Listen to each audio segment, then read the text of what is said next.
Hello there, wonderful viewers. Thanks for choosing this video from Fixit. Join Fixit on a journey of knowledge and creativity. Today, I will show you how to get my Telegram profile link. Remember to subscribe and click the bell icon so you don't miss any Fixit magic. Let's get started.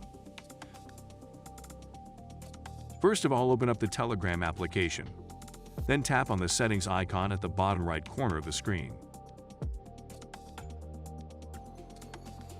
Once you are on the settings page, tap where it says set username, and now you have to type in a username.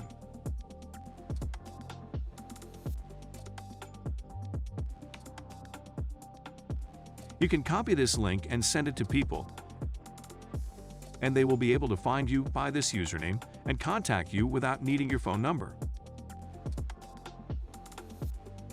Once you type that in, tap done at the top right corner of the screen. In this way, you share your Telegram profile link with friends, family, and colleagues. This is how you can create a unique URL that links directly to your Telegram profile.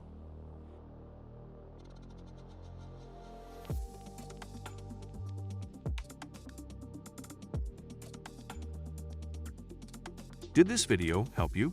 Comment below if I fixed your problem. Hit the subscribe button for more tutorials. Your input fuels us. Comment something below you would like to see fixed.